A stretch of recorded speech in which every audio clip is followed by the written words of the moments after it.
ইরানের আকাশে যুদ্ধের দাবানল। ওয়াশিংটন আর তেল আবিব ভেবেছিল বোমা বর্ষণে তাসের ঘরের মতো ভেঙে পড়বে আয়াতুল্লাদের শাসন, কিন্তু যুদ্ধের ময়দান বলছে ভিন্ন কথা। এবার ইরানের সরকার পতন নিয়ে চাঞ্চল্যকর স্বীকারোক্তি দিয়েছে ইসরায়েল। তেহরানের রাজপথে কি সত্যিই পতনের ঘণ্টা বাজছে? আর কি ছিল ইসরায়েলের স্বীকারোক্তিতে, আরো জানাচ্ছেন সাদিয়া সিদ্দিকা।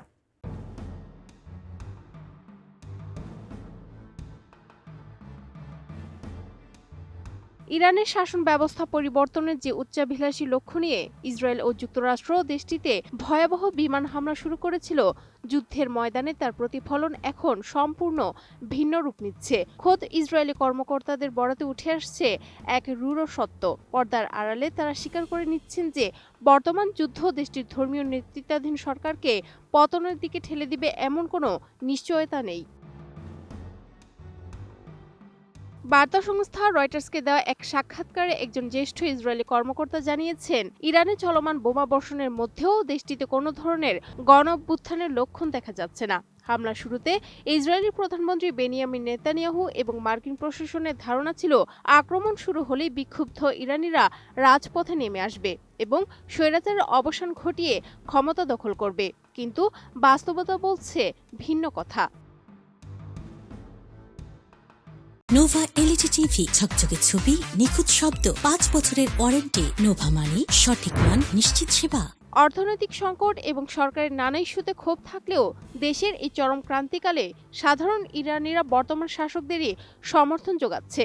যুক্তরাষ্ট্র ও ইসরায়েলের যৌথ হামলায় ইরানের সর্বোচ্চ নেতা আয়াতুল্লাহ আলী খামেনি সহ বহু জ্যেষ্ঠ সামরিক কমান্ডার নিহত হয়েছেন, প্রাণ হারিয়েছেন অসংখ্য বেসামরিক নাগরিক, ধ্বংস হয়েছে অগণিত ঘরবাড়ি ও সরকারি স্থাপনা।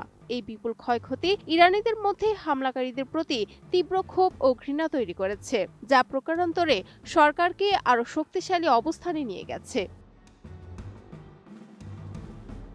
গত ১০ মার্চ এক বিবৃতিতে নেতানিয়াহু বলেন, ইসরায়েলের লক্ষ্য ইরানি জনগণকে স্বৈরাচারের শৃঙ্খল থেকে মুক্ত হতে সহায়তা করা। তবে তার এই আকুতি শুনে বিশ্লেষকরা মনে করছেন, ইরানের নিকট ভবিষ্যতে কোনো গণঅভ্যুত্থানের সম্ভাবনা ক্ষীণ।